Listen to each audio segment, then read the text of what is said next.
but friendships and family definitely can affect your journey. Childhood trauma and trust are the last two things. All right. Childhood trauma and trust. All right. Childhood trauma comes in different forms, many different forms. And I would love to have a professional up here to be able to give you guys some of the solutions to the circumstances that we're all dealing with in certain ways or certain capacity or certain moments throughout the day, right? Because I can tell you what I do, but it's not going to work for everybody, right? But dealing with childhood trauma and having trust issues or building your trust, guys, it is so important that what you see when you're younger, that you don't normalize or you become desensitized to it, right? I've seen so many things that like as a kid that I normalized that were not normal. And then I've also been so desensitized to certain things that it doesn't have the same effect on me because I've seen it over and over again, right? And one of those things could be like this. Like when you see the first time I saw someone that was addicted to drugs that was on the street, it scared the shit out of me, right? But by the time I turned 12 or 13, I got used to seeing people on the street like that. Like growing up in New York, New Jersey, I mean, I got used to seeing that and seeing the struggle and seeing the projects and seeing the trenches. Like I saw all of it.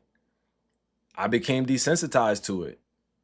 It's like you end up seeing stuff way earlier than you were supposed to, and then like it's almost like seeing something on a movie and then seeing it in real life is two totally different things. And I want to let y'all know that that's where a lot of the childhood trauma stems from, is like seeing stuff so early that your brain cannot process what the fuck just happened. So how to heal beyond your childhood trauma or some of your generational curses, as they say, or some of the things that you've seen as a kid, is going to get help.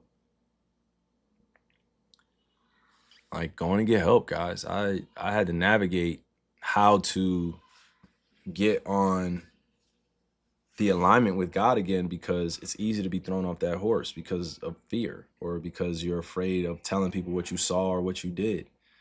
I want the younger generation to know that childhood trauma is not normalized anywhere. It stores in your cells, it stores in your body.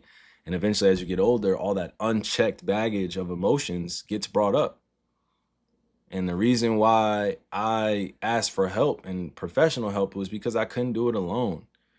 And that's one thing, especially being a young Black man, right? Growing up in this society, that wasn't necessarily the first thing to do, was to go ask for professional help because, honestly, I didn't want to be seen as soft. I didn't want to be seen as somebody, oh, you got a therapist. And this was like 10, 15 years ago too, or even 20 years ago, where like going through stuff back in the day, people would be looking at you, oh, you got a therapist? Nigga, you's a bitch. Like, excuse my language. And I'm not allowed to say that. I excuse my language. I would never say that again. Twitch, don't ban me. But like, and I would never say that again. But in my mind, in my slang, that's how I was saying, like, you's a man, like what? Like, you know what I'm saying? I was afraid of being called that. Like, bro, you was a like, and I don't want to, again, I just, these are negative self-talk when I was younger, of just like, you was a, like, you want therapy? Like, bro, you want therapy?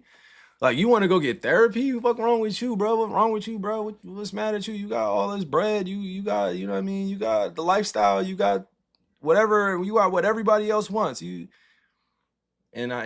couldn't enjoy it, and I think you see a lot of quote unquote celebrities or famous people that go through these breakdowns mentally, spiritually, physically, emotionally, because you're living out a life that isn't,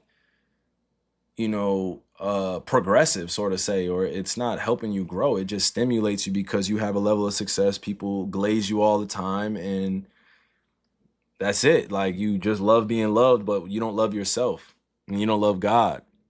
And I think that's where childhood trauma is. Like, that's where the enemy will get you, is based off your childhood trauma. All the things that human beings feel, right? We try to suppress it. We try to suppress that trauma, and then it ends up coming in and manifesting in different ways. I still have to heal beyond some of those traumatic moments in my life, because I still grieve them. You know what I mean? Like, I didn't have the perfect childhood and all the things of that nature. So I had some things going on in my life that I needed to get professional help for. And I suggest anybody at home that needs professional therapy or professional help, go seek it out. And even with my goal, with my philanthropy arm, like I would love to send a lot of kids and a lot of youngins, a lot of people, brothers and sisters in the younger generation, alongside some of my peers that are doing the revolutionary work, but put them in therapy, help put kids through therapy, because I believe it does help.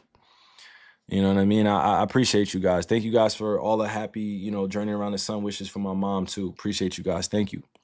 But I think it's important because I feel like this is what my mom needed when she was younger, was professional help and therapy where, she can be heard out, and also she can have somebody be receptive to what she's dealing with without judging her.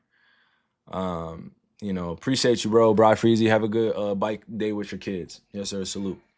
But yeah, parenting, communication in marriage and relationship, losing a parent, how to deal with that, friendships and family affecting your journey, and childhood trauma and the trust that you build within yourself after that.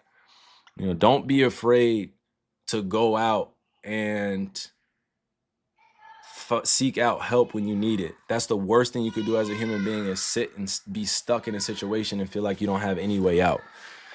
So I appreciate all you guys on here, whether you're part of the older generation, my generation, a little bit younger. I just really love you guys, and I pray that my words hold sentiments in your life, because I want to talk about these things more open, because this is what I'm here for, as part of the healing component, and making sure the next generation sees someone up here actually talking about things that matter too, because there's nothing perfect about being in this world. It doesn't matter if you have $1 billion or no dollars in your bank account. We're all humans. Now, I can't speak on people's desires and will to want to go out and be better, right? I can't speak on that. That has to be jump started. That has to be something that is engine started, so I'm going to continue to use my platforms to be able to connect all of us. So trauma bonding isn't happening, but we are planting those seeds in our soil and nurturing them. You know what I mean? Like, it's time to plant that big farm of healing and bring people to places. And that's also something that I've been doing on the side, just to give you guys an update, is just building small wellness communities around the world, and trying my best to invite all my